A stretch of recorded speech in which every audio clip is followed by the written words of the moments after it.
Newcastle Knights. Before I throw to you, Jesse, first 5, round 1, the Tigers away. Round 2, the Dolphins at home. Round 3 is the Titans at home. Round 4 bye, bit annoying when you consider the price rises and things like that. Round 4, Dogs away as well. Jesse, go to it. I don't think he got the team name right. What did I say? You said Newcastle Knights. Oh, sorry, the Kalen Pongers. Yeah. I was like, what is going on here? Yeah. You actually threw me then. I've been thrown off with this setup at the moment, so I actually thought I made a mistake. I was like, oh, crap. Yeah, the Kalen Pongers. Nice draw to start, barring that round 4 bye.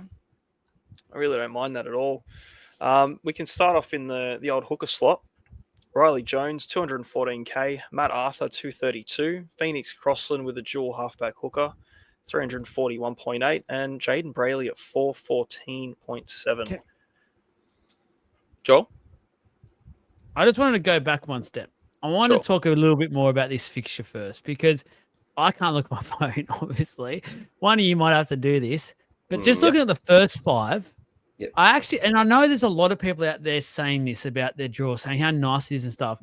The more I look at it, the more I'm starting to think it's a bit of a myth because the round 4 bye in terms of Supercoach, huge pain in the ass. Round 5, the Dogs, huge defensive unit, and the Knights will be solely focusing on a lot of attack this year to get their points, I feel like. And I don't think they'll score much against the Dogs at all. The Dolphins around 2, I actually think the Dolphins will improve a lot. So I don't think there'll be a pushover at all either. So the Tigers, obviously there's a lot of talk, and that's round 1. So I reckon the Tigers will come out to make a huge case for the competition to say, look, we're not pushovers this year. So, and that's away for the Knights. So that's a home game for the Tigers. That's hard as well. And you could probably say the same about the Titans. They've got huge pressure on them this year. There's so much noise starting to become the media, especially up here in Queensland. I heard a few of the, it was SEN Queensland the last couple of days have been hard on the Titans and saying like they basically don't exist anymore. They need to really step up and become an identity for themselves. So even like the easy teams as such, I don't think you want to verse them early because they always come out hard and they want to make a point. So I don't think this fixture list is as easy as people are saying it is. No, you make a really good point. Like, we expect a lot from the Tigers. Big change. Same as the Finns. They've got a lot to prove. Titans, I can't see them doing too much in general, but either way, it's an away game, so you never know. And then the bye after the price rises too could be a bit tricky. And obviously the Dogs are a defensive unit, so yeah, could be rose-colored glasses on that one. Maybe not as appealing as the ones up here. Like the next 2 or 3? Yeah. So the game after the Dogs, they play the Tigers. Go, sorry, Trav. You can run with that. They go the Tigers in round 6 at home. Round 7, they've got the Sharks at home. Then they've got to go to Christchurch to play the Warriors. Then they come back to Magic round against the Rabbitohs. And then round 10, they've got the Titans at home. And then the Eels at home. And then the Eels in round 11 if you want to go to that. And then round 12, it's the Panthers. It's not bad. You know what I mean? Like, it's not a bad run. It's got quite a nice little roll on top to round 11 until that Panthers game. There's definitely winnable games in there for it. So the appeal is there for some of the boys. But in the hooker slot, is there any appeal at all? I was about to say, my last point was going to be just quickly, it's unfortunate they can't verse themselves because that could have been a win. Who do you reckon would get the spoon if they could? Oh, I don't know. Newcastle A or B. Depends what one has Hastings and Gamble as their halves partner. Anyway, no appeal for mine in the hookers at the moment. I think it's worth noting that Phoenix Crossland, I've seen a couple of their training pictures and he looks like he's gone back to that hooker position. So that's definitely going to be a split with him and Jaden Brayley for sure. And I think that basically puts them both out. So unless one of them can get injured and one of them takes on about a 70, 80-minute hooker role, I won't be looking at any sort of hookers there. Fair. No, you hit the nail on the head. That's exactly what I was going to say. I heard the same sort of things about Crossland. So, it'll be a split role. I'm not interested while it's a split role. Yep. I'm not even interested if it's an 80-minute role, to be honest with you. I think Brayley Brayley in an 80-minute role at 414 would be interesting. If he can get back to his somewhat best, and particularly because he's been, or as a captain, maybe something changes there, but there'd be a bit of interest. But yeah, look, right now, no interest. Yep, no, that's fair. Just going to echo both of them. The front row department, Cody Hopwood, 198, Paul Bryan, 198, Sebastian Sewer, 232. I wonder if there's any relation. Jack Hetherington, dual position, 318. Matt Croker, 349.8. Jacob Saifidi, 467.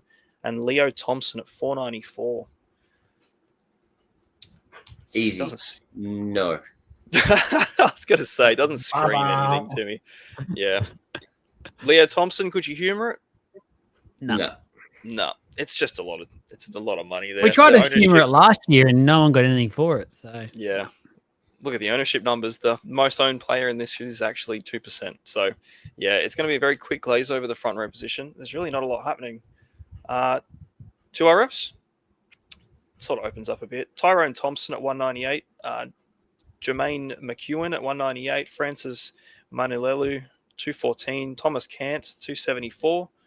Hetherington, again spoken. Brody Jones at 324. Matt Croker, dual position, 349.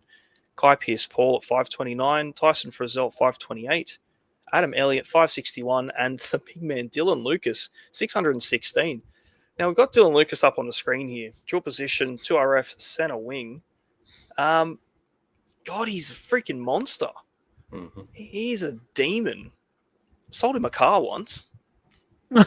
Claim that. I love him. He's a good bloke. Good footy player.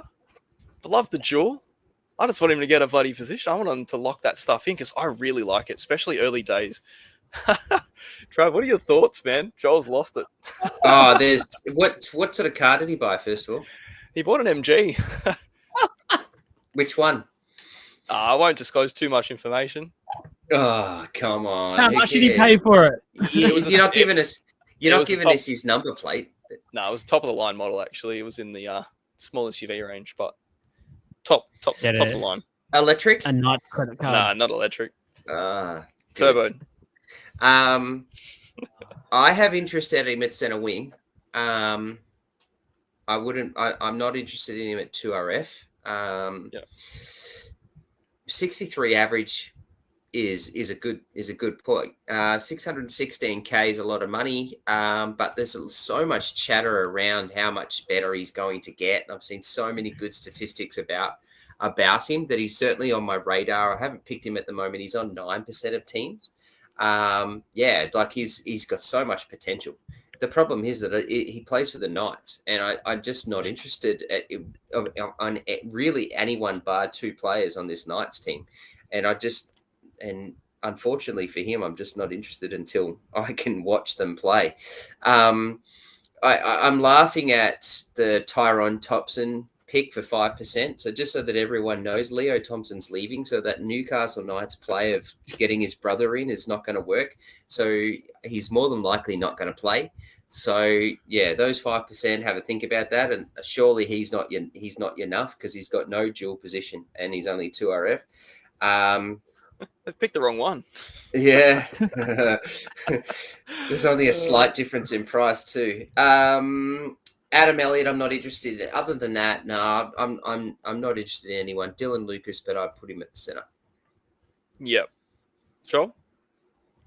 You done? I'm not interested in any single person on that list either. So even Dylan Lucas, I'm guessing he's going to start on an edge for him. If that's the position, he won't be on the back line. Obviously, a full strength back line to start the year, he's not in there. So, and he's always the first one they move as well. Whenever there is an issue in the back line, they move him straight away. I'll be watching. 616K doesn't interest me to go for him. If he was around the 500 mark, I'd probably reconsider that. I just think for now, start the year, I'll just watch him. I didn't think I had him at all last year either, actually. So I missed out on all that. So I'll miss out again. Yeah, just on some of those numbers, he's the first guy to get punted around too, and he pretty much goes everywhere.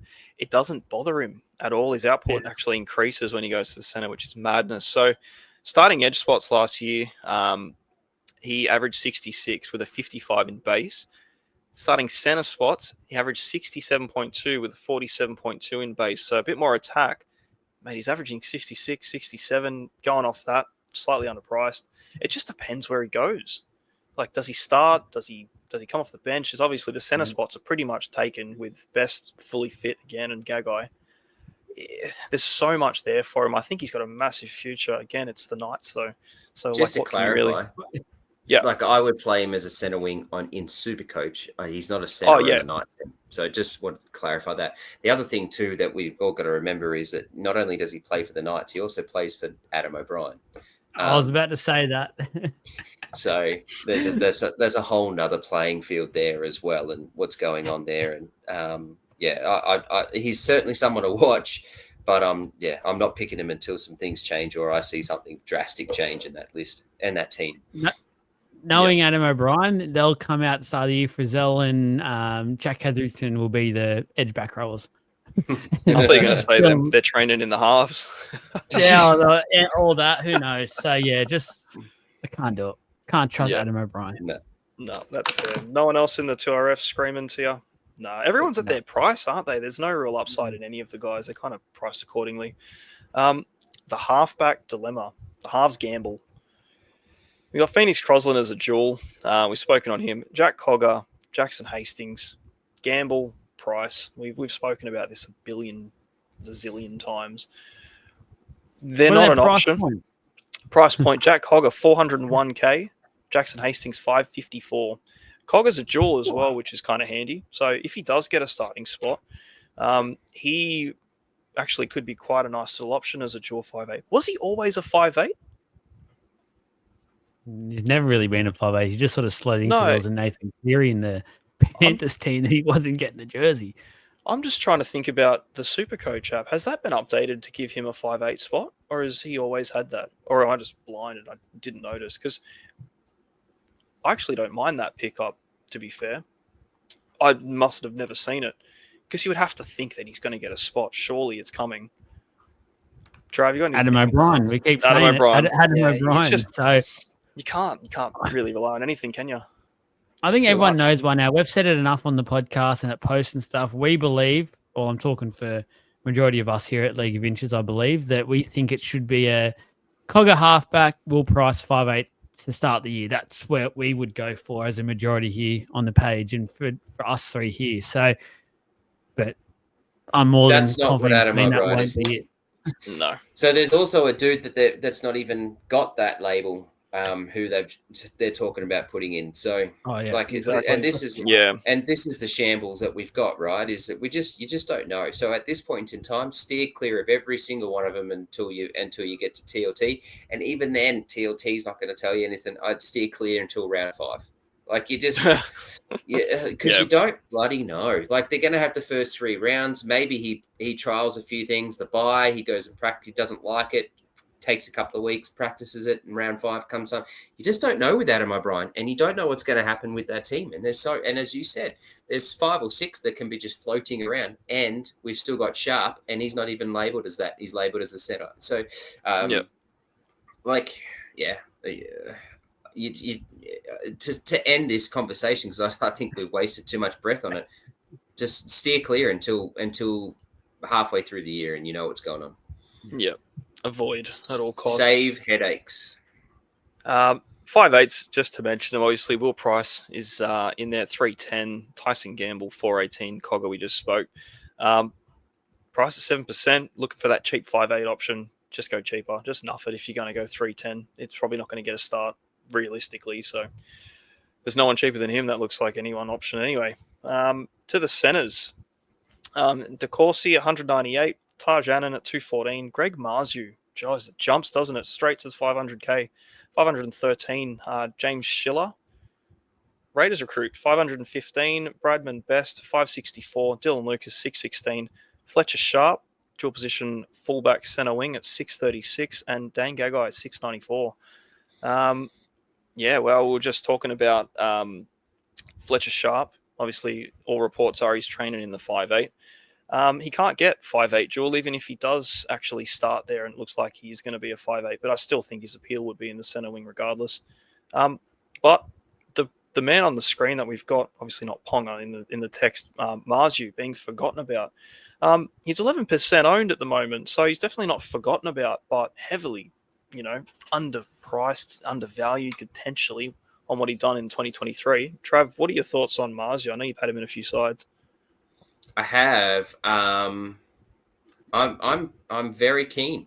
I think there's a lot of upside there. There's a lot of improvement with him, even though he does who he plays for and what he's got, and who his coach is, and all the things that are happening in the nightmares in the halves partner and all that sort of stuff. But at the end of the day, Marju still plays with one Kalen Ponga, and therefore that makes him so much more viable. At 513, I think there was a point in time in 2023 that he was well over 700K. Like, he was huge, right? Oh, yeah, so definitely. This is a dude that has just monstrous potential. For a year that was a down year, he still put up 52.5, which is not bad. He's priced at that. I think he could easily push that to well in the 60s easily. And so, yeah, he's certainly on the radar. I don't have him in at the moment because I've been able to play with my team around. I've gone 2 superstars guns that I want, and then I've gone 2 middies. He's just quite a little bit above the midi price that I want. So it's either I drop a Garrick or Carraz down to play, and that could actually happen because we just don't know what's going to happen with all these cheapy options and all our bench options. So that's a potential thing that I've got at the back of my mind. I've got it written down, potentially drop one down for him. And go from that. But my other one that we all continue to keep sleeping on, and I mentioned it before with Tupou, but Mr. Gagai, 71 Always. average, has 0% ownership. It's just we sleep on this man. Like, everyone sits there, and it was like a couple of years ago, I heard people talking father time, right? It's time for him to retire, and have a look what he's done the last couple of years. He's just a freak. Is he not just a freak in that team to do what he's doing over and over again? It's just insane. Yep. He just let it stop. What about you, Joel? What do you reckon? Marju. Keen? I'm waiting on Marju. I don't know. We're going to wait to see if this Marju comes back. One thing I want to talk, I'm starting to understand a bit more about this Fletcher Sharp stuff, because obviously he's naturally a fullback. The closest thing, if you can't play fullback because of Ponga, is 5'8". So I understand that to a certain degree, and we've spoken at length that they don't really have the options. I personally would love to see Will Price get the gig, but I'm starting to understand more why they're going that way to Fletcher Sharp. The other thing I want to mention, James Schiller, he was an absolute gun last year for the Raiders when given a chance at the start of the year. So I think that's potentially a reason why they're doing this change, because James Schiller's pushing his way into this team and getting a wing spot. So him and Marju, the wingers, I'm guessing, and Best and Gagai will be the centers. It's not a bad backline on paper at all. So just the forward pack. The forward pack for mine's a huge one for them, and making sure that the backline can score the points, and then obviously the halves. So that's the other thing. Fletcher Sharp, he needs a halfback to really controlling halfback. They lack that at the moment, in my opinion. So that's going to hurt his game. I don't think Fletcher Sharp will upsize too much points wise if he does get the 5'8" spot, just because of that lack of halfback might hurt him. A bit of pressure. And again, the Knights in that spine, it all goes to Ponga. When Ponga wants the ball, Ponga gets the ball. So you basically play second fiddle or third fiddle to Kalen Ponga every single attacking raid. So yeah, apart from, because Chile, if I remember correctly, because again, I can't look at my phone. I feel naked doing this at the moment. He scored really well at the start of the year, didn't he? Yeah, it was huge, man. Yep. He came in, had just a few back-to-back weeks of massive scores, made like 200. I think he almost hit 500K at one point within 2 or 3 weeks.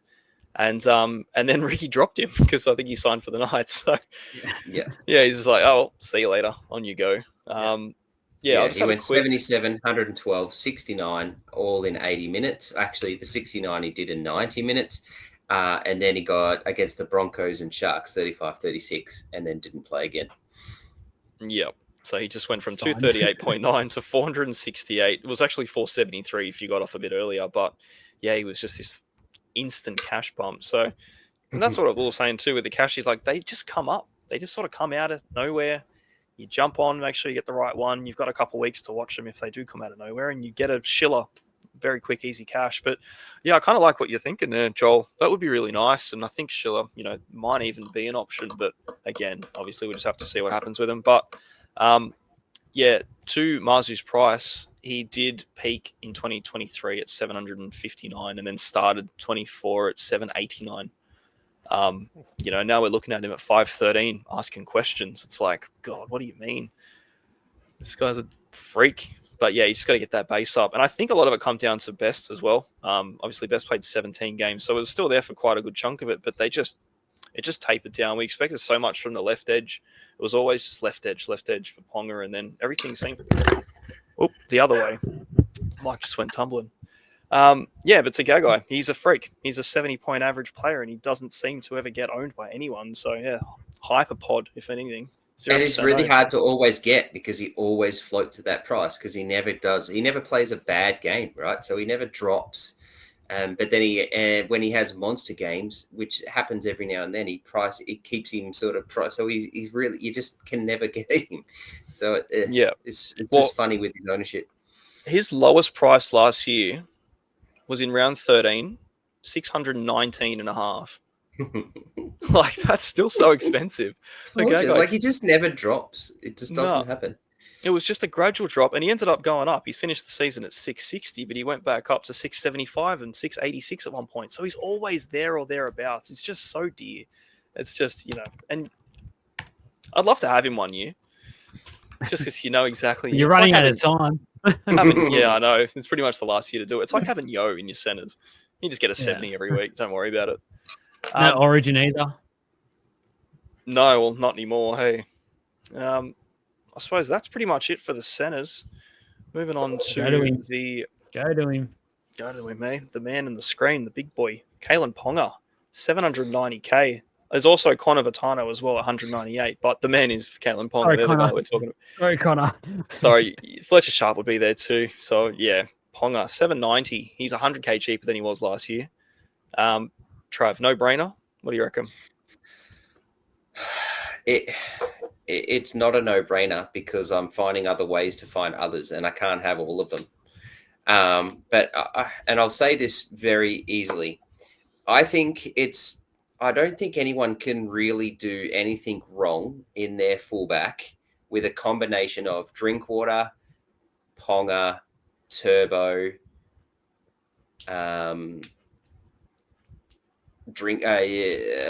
Latrell. And if you can, you're not going to do anything wrong with any sort of combination of that. And then if you even want to go down a bit of a pod play and go a bit lower, I don't think you're going wrong with your Keeneys into your Pappenhausens, then Hammer at 650. Pappy's even cheaper than that. Like I just don't think you can do anything wrong there. So whilst Ponga's a great choice. Very happy to have Ponga, especially with that first three, Tigers, Dolphins, Titans. And I think Ponga can really chew that up as much as we did talk about that draw not being as easy as maybe we say it is. For Ponga, he's matchup proof. So I think he's easily able to be, he'll chew each one of those three up. I'm at the moment, I'm with Drinky and I'm with Turbo. So I haven't got Ponga now. But there ain't nothing wrong with having him. Who have you got, Joel, currently? Is he in your side?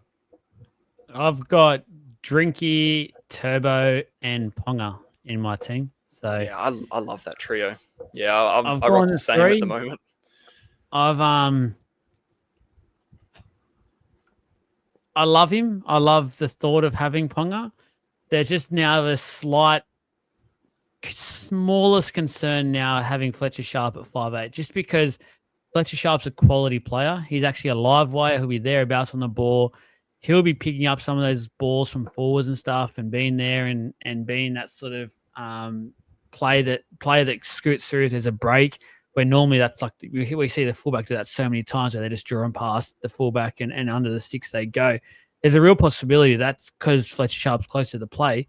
He can be doing that as well. He's quick. He's a live wire. So there's a small little voice in the back of my mind saying if Fletcher Sharp's 5'8", maybe that's a little bit of points off Ponga.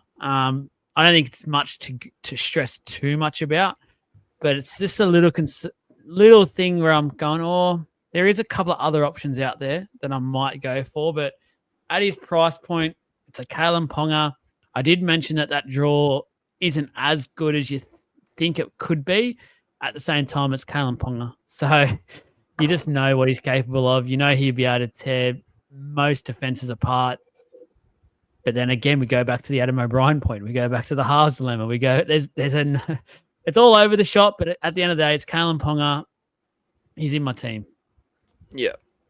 No, that's fair. I'm sort of sitting on Turbo as my main guy at the moment, and then I'm looking at that other spot, and I'm like, do I just have the two fullbacks? Is it Drinky or Ponga? Or if I go three fullbacks, which I'm sort of very heavily leaning towards these days now, it's Ponga and Drinky with Turbo, and it's just a lock-in of the three of them. But just on Ponga, just some of his numbers, man. They start off with the Tigers. His last game against the Tigers was in round 23 last year. He scored 124. Time before that, he played him in 23. It was 137. Round 2, he's got the Finns.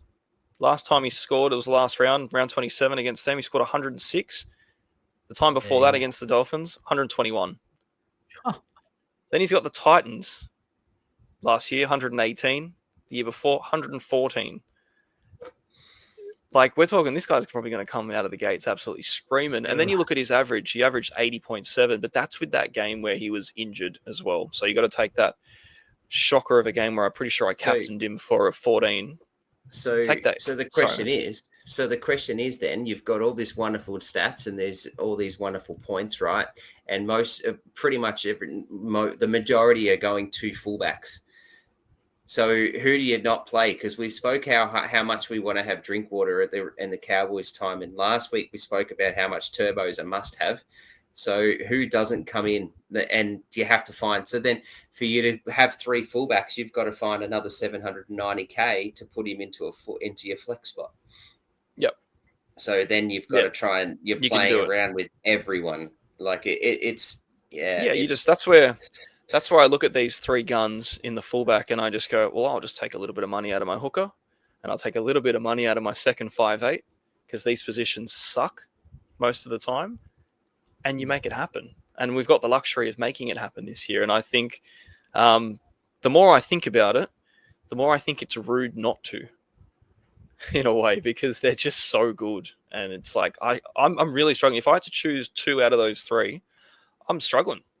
Genuinely, because I really like Drinkwater. I still think Ponga. Which leads to my point of I don't think you can do anything wrong by having any sort of combination between the 4 or 5 of those stud fullbacks. We've established that Dylan Edwards is too expensive. We've established that Teddy's too expensive. So anyone from there onwards, Latrell's is suspended for week 1, so that could be why you don't go Latrell. And you don't go further down with Keeney because he's also got the bye week 1. So you're now left with Turbo, Drinkwater, and Ponga in that 3. And I think if you can have all 3, awesome, as long as it doesn't destroy the rest of your team. If you're going to go 2, I don't think you're going to go wrong with any 2 of those 3.